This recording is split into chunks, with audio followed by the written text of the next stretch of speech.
Alors bonjour, nous allons continuer la pathologie interstitielle et nous allons discuter aujourd'hui les formes thoraciques de la sarcoïdose. Les objectifs de ce cours vont être comme suit. Alors dans un premier temps, on va définir cette pathologie, puis on va préciser les éléments du diagnostic de la sarcoïdose médiastino-pulmonaire.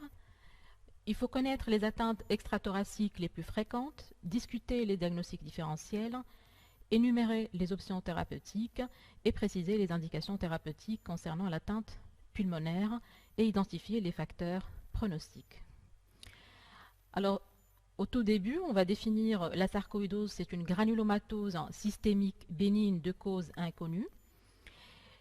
L'existence de formes familiales plaide plus en faveur d'une prédisposition génétique. L'atteinte pulmonaire et l'atteinte des voies lymphatiques représentent la localisation la plus fréquente. C'est une pathologie aussi qui peut intéresser plusieurs organes, mais néanmoins l'atteinte médiastino-pulmonaire reste la plus fréquente dans 90% des cas, suivie des atteintes ganglionnaires périphériques, digestives, oculaires, cutanées avec des proportions variables. Ce qu'il faut retenir, c'est que c'est une pathologie qui se caractérise par un très grand polymorphisme clinique. Quand on parle d'atteinte thoracique, ça regroupe à la fois l'atteinte pulmonaire, l'atteinte des voies aériennes, cardiaques, pleurales et digestives. Et dans ce cours, nous allons détailler essentiellement l'atteinte médiastino-pulmonaire. Cette atteinte thoracique est associée dans la moitié des cas à une atteinte extrathoracique, alors que la forme extrathoracique isolée reste quand même pas très fréquente, mais on peut la retrouver à peu près dans les 10% des cas. C'est une pathologie qui intéresse l'adulte jeune, âgé entre 25 et 45 ans. Ce qu'il faut aussi retenir que le diagnostic de cette maladie, elle repose sur la conjoncture à la fois d'une présentation clinique d'imagerie compatible et également une signature histologique en mettant en évidence le fameux granulome épithélioïde gigantocellulaire. Tout en sachant que cette lésion, et on aura l'occasion d'en préciser aussi, que le fait d'avoir un granulome, ce n'est pas spécifique de la sarcoïdose. Environ la moitié des patients peuvent guérir spontanément en moins de 2 ans. L'autre moitié nécessiterait le recours à des traitements beaucoup plus appropriés, souvent la corticothérapie, et les pronostics dépendra de la gravité, de l'intensité de l'atteinte granulomateuse. Certaines formes disséminées et certaines localisations peuvent être beaucoup plus sévères que d'autres, et en général, il y a des formes très sévères ont été rapportées chez la population de race noire. Alors, qu'en est-il de la pathogénie et de l'anatomopathologie? Alors, il faut savoir qu'on ne sait pas a priori quel est le facteur déclenchant cette maladie. Néanmoins, la sarcoïdose constitue ou serait la conséquence d'une réaction immunitaire exagérée, gouvernée par des monocytes, des macrophages et des cellules dendritiques. Les lymphocytes T sont stimulés de façon importante, mais on ne connaît pas l'antigène spécifique. Et c'est cette réponse qui va aboutir à la formation de granulomes caractéristiques de la lésion de point de vue anatomopathologique au cours de cette maladie. Les granulomes sarcoïdiens peuvent rester actifs pendant plusieurs mois, voire années, et qui vont finir par la suite par disparaître, laissant parfois une cicatrice fibreuse localisée. Et on assiste, de point de vue pathogénique, à une sorte de sectorisation lymphocytaire, c'est-à-dire qu'on va retrouver une accentuation des lymphocytes au niveau du poumon profond, c'est-à-dire que c'est une signalisation qu'on va retrouver à chaque fois qu'on va explorer le poumon profond, et j'entends par là quand on fait l'exploration au lavage bronchiolo-alvéolaire, et on va assister à une lymphopénie dans le sang périphérique, c'est ce qu'on appelle la sectorisation lymphocytaire, et ce qui expliquerait également cette négativation de la réaction d'hypersensibilité retardée. Alors, le granulome, de point de vue anatomopathologique, constitue la lésion histopathologique très caractéristique, mais comme j'ai dit, ce n'est pas très spécifique de la sarcoïdose. On va retrouver cette formation et cette structure qui est concentrique, constituée par un amas central et compact d'histiocytes, de cellules épithélioïdes et des cellules géantes, et autour duquel on va retrouver une couronne de lymphocytes CD8. La nécrose, elle est quasiment absente. Si on la retrouve, elle est de nature fibrinoïde. Et, quand on fait l'étude ANAPAD, on ne retrouve pas de corps étranger ou d'agents infectieux à son contact. Alors voici l'aspect anatomopathologique de lésions granulomateuses au cours de la sarcoïdose. Alors, dans l'étude clinique, nous allons prendre comme type de description la sarcoïdose médiastinopulmonaire. Alors, quelles sont les circonstances de découverte? Forcément, il va y avoir des signes respiratoires, une toux sèche persistante, une dyspnée d'effort qui s'aggravera progressivement, plus rarement une douleur thoracique et encore exceptionnellement de l'hémoptysie. On peut aussi signaler comme circonstance de découverte des signes extrathoraciques qui peuvent être variables. C'est juste à titre d'exemple, ils peuvent être de nature ophtalmologique, cutanée ou neurologique. Et puis les signes généraux tels que l'asthénie, l'anorexie, fièvre et l'amaigrissement. Parfois, la découverte peut se faire de façon fortuite à l'occasion de la réalisation d'une radiographie du thorax faite systématiquement.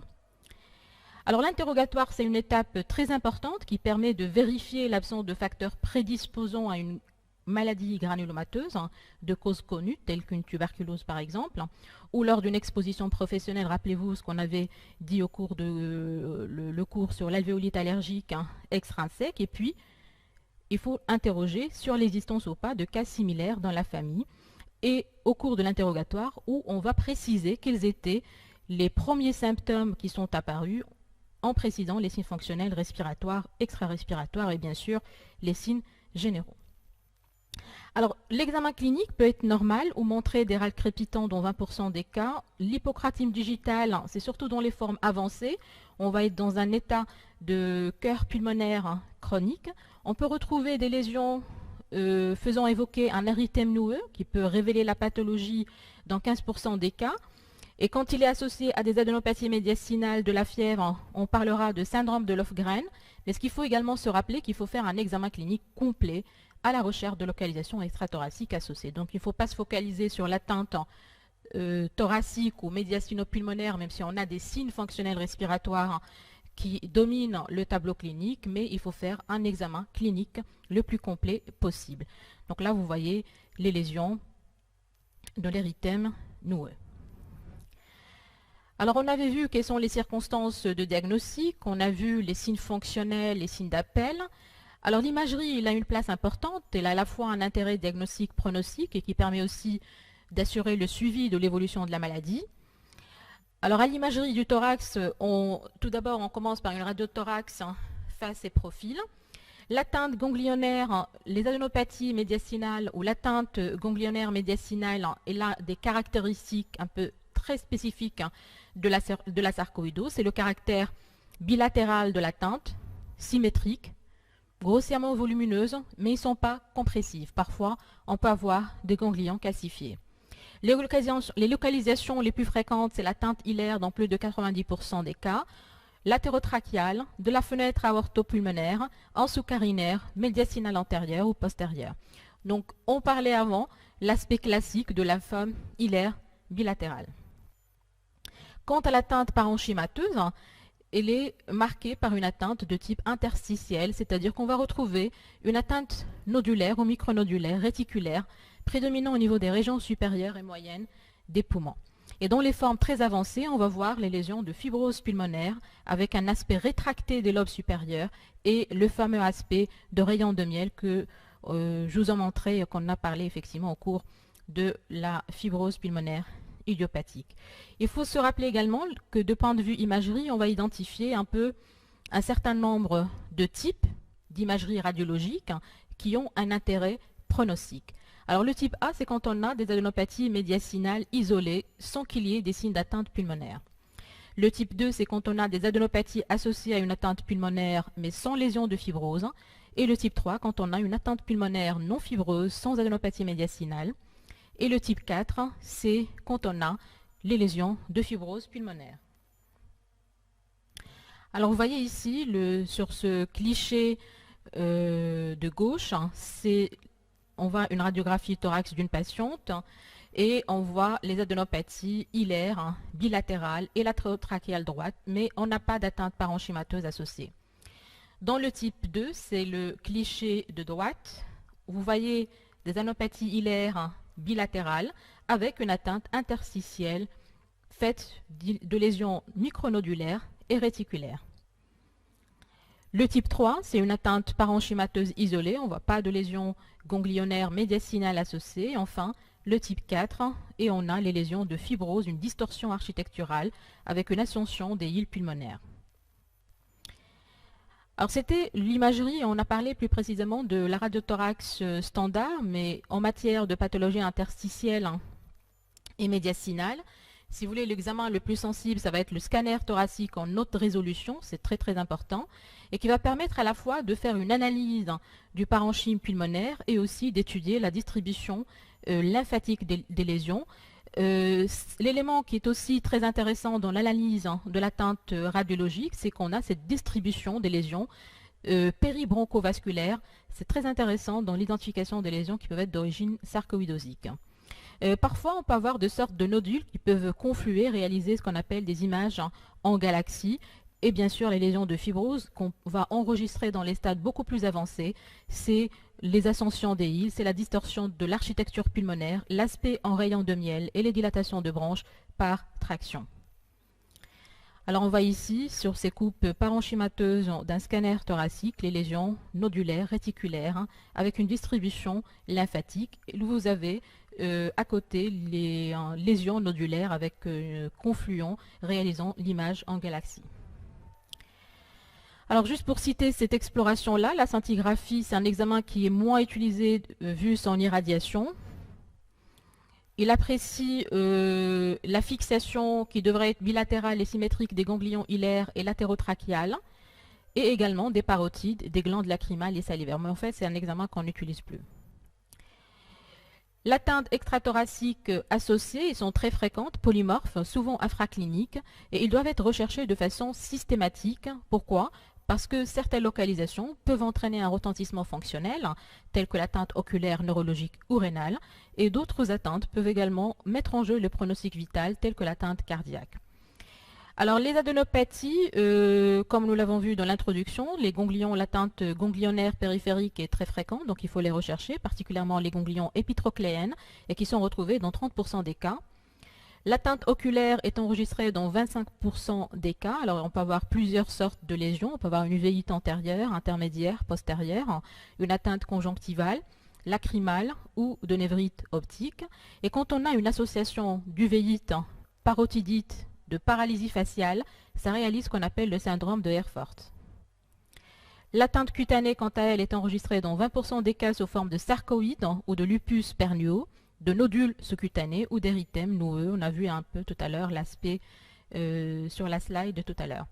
La localisation splénique et les anomalies hématologiques sont aussi enregistrées, beaucoup moins fréquentes que les autres atteintes, l'atteinte hépatique aussi, et puis l'atteinte cardiaque. Les anomalies qu'on peut enregistrer, c'est les troubles de conduction, les troubles du rythme ou les troubles de repolarisation.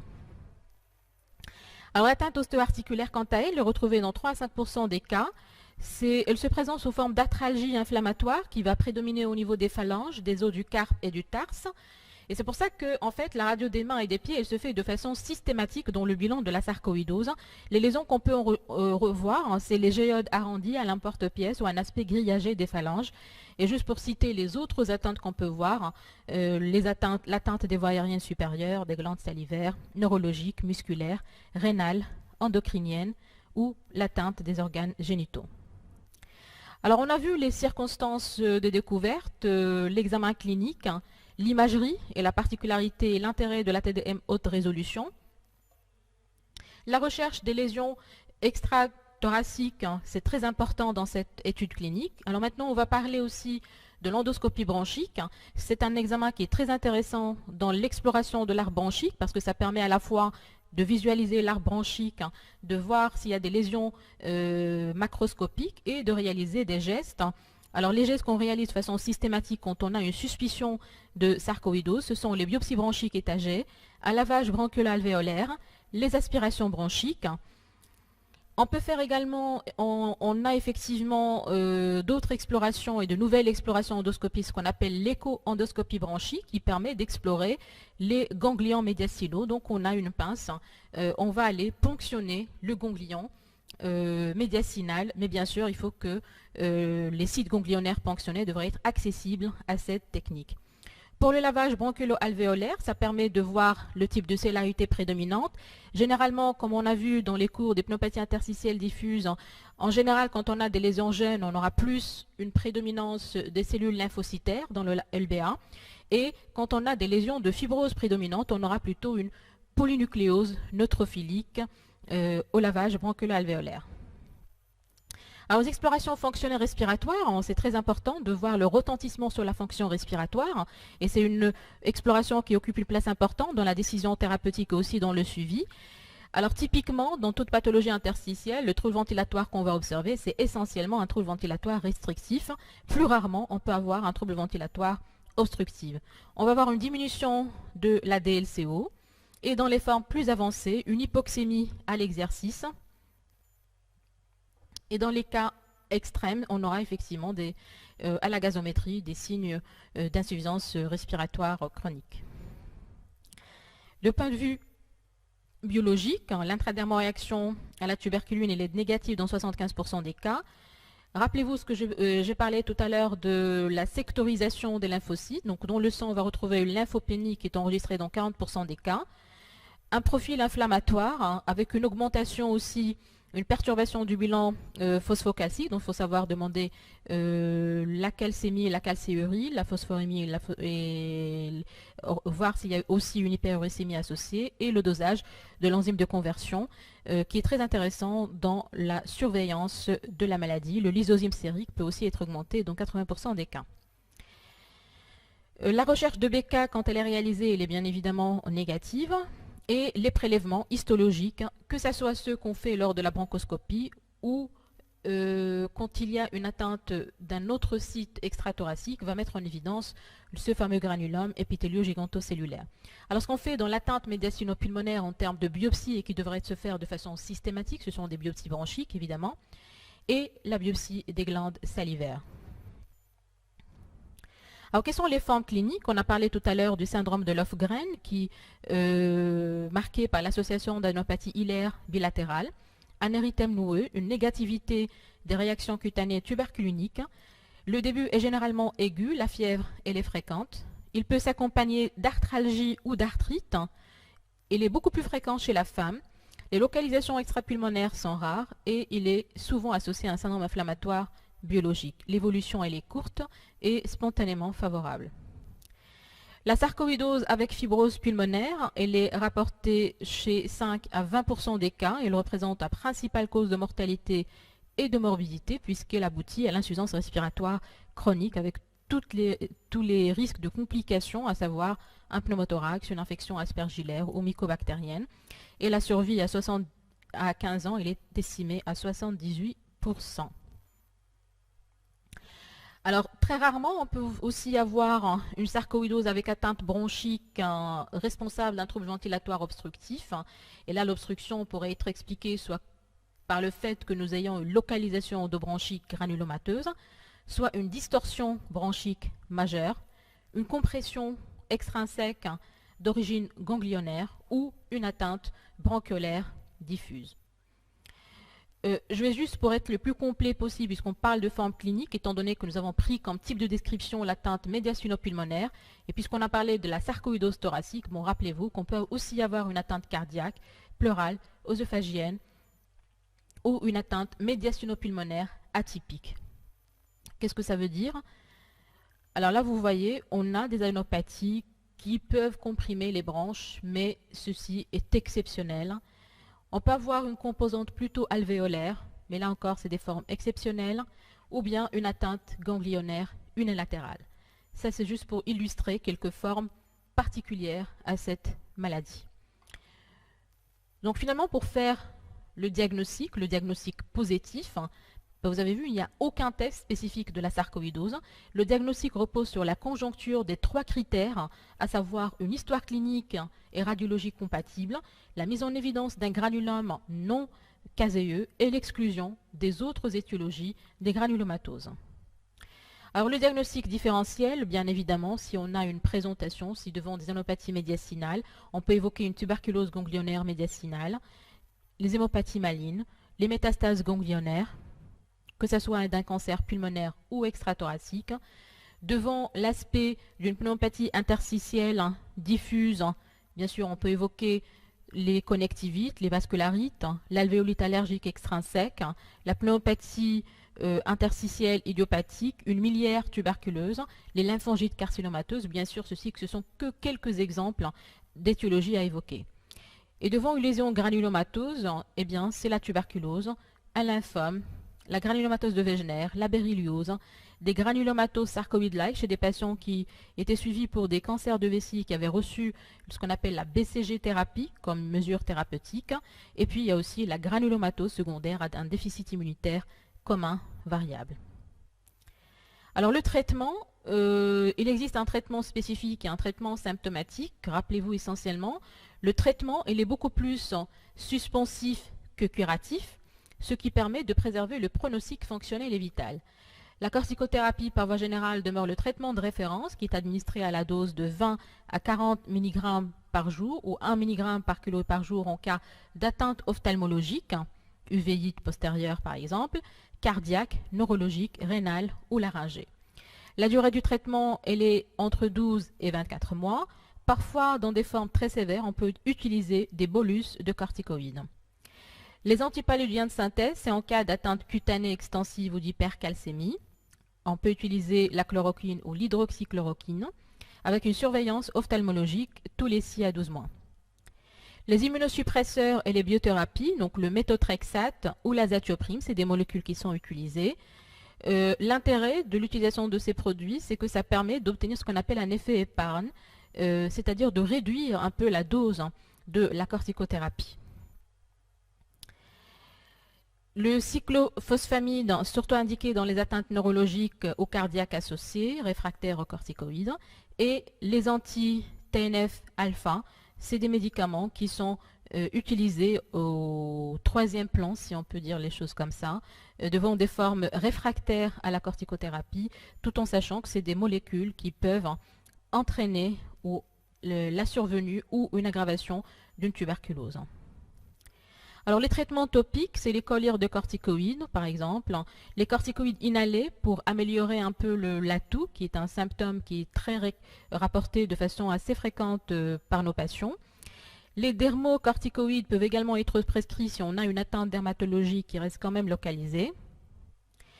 Alors le traitement symptomatique, ou on dit aussi le traitement d'organes, donc si on a une atteinte respiratoire, donc là il faut assurer une oxygénation, l'oxygène de longue durée, traitement d'une éventuelle infection aspergillaire, traitement de l'hémoptysie, traitement des surinfections ou d'hypertension pulmonaire.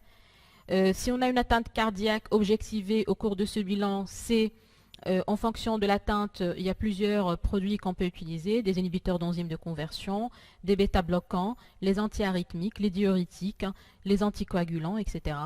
Quand on a une atteinte neurologique, ça va être les antiépileptiques. Quand on a une atteinte rénale, il faut corriger l'hypercalcémie et traiter une éventuelle lithiase urinaire. Et dans les cas les plus extrêmes, ça serait la dialyse. Et on a aussi les anti-inflammatoires non stéroïdiens. Maintenant, comment on va? Il y a aussi les règles hygiéno-diététique. Bien évidemment, il faut lutter contre le tabac, les polluants et les irritants. Il faut éviter la consommation des produits qui sont riches en calcium. Respecter un régime hyposodé, hypocalcique et supplémenter en potassium s'il y a une prescription des corticoïdes. La chirurgie serait indiquée en cas d'aspergillome localisé ou dans les stades d'insuffisance respiratoire, eh bien, ça va être la transplantation d'organes et une transplantation pulmonaire. Alors les indications, si on a un syndrome de Löfgren, ça va être plus la place des anti-inflammatoires non stéroïdiens. Si on considère l'atteinte médiastinopulmonaire, parce que c'est la forme que nous avons détaillée le plus, si on est en type 1, c'est généralement l'abstention thérapeutique, c'est-à-dire c'est juste une surveillance. La corticothérapie orale, quant à elle, va être indiquée pour les types 2 et 3 symptomatiques et on peut discuter certaines formes de type 4 quand on a des signes d'activité persistante. Alors la surveillance au cours du traitement, il va être faite tous les 3 mois environ lorsqu'on prévoit une réduction de la dose des corticoïdes en se basant sur un examen clinique et radiologique, une exploration fonctionnelle respiratoire et un dosage de l'enzyme de conversion de l'angiotensine, un ECG et un bilan phosphocalcique. La surveillance ne s'arrête pas uniquement au cours du traitement, mais il faut la réaliser aussi après le traitement. Pourquoi? Parce qu'il y a plus de risques de rechute. Et c'est surtout les patients qui reçoivent un traitement, le taux de rechute est plus important. Alors l'évolution en général, l'évolution est très favorable chez la majorité des patients. Alors certains peuvent guérir spontanément, d'autres peuvent répondre favorablement à la corticothérapie. La résolution spontanée est variable en fonction de type de l'atteinte radiologique. Elle varie entre 80% pour les types 1, 60% pour le type 2, 20% pour les types 3. Néanmoins, il y a des complications qui peuvent survenir dans les formes beaucoup plus avancées, telles qu'une greffe aspergillaire ou l'hypertension pulmonaire. Alors en conclusion, on peut dire que la sarcoïdose est une maladie bénigne, d'évolution spontanément favorable chez la moitié des cas. L'atteinte médiastino-pulmonaire reste très fréquente. Le diagnostic positif se fait sur la conjoncture d'un faisceau d'arguments à la fois cliniques, radiologiques, biologiques et histologiques. Certaines localisations peuvent mettre en jeu le pronostic vital ou fonctionnel. C'est pour ça qu'au cours du bilan de la sarcoïdose, il y a des examens qui se font de façon systématique, qui reposent sur l'examen clinique. On fait un scanner haute résolution systématiquement. On fait un examen ophtalmologique, un bilan biologique, un bilan phosphocalcique, une exploration cardiovasculaire complète et également la radio des mains et des pieds.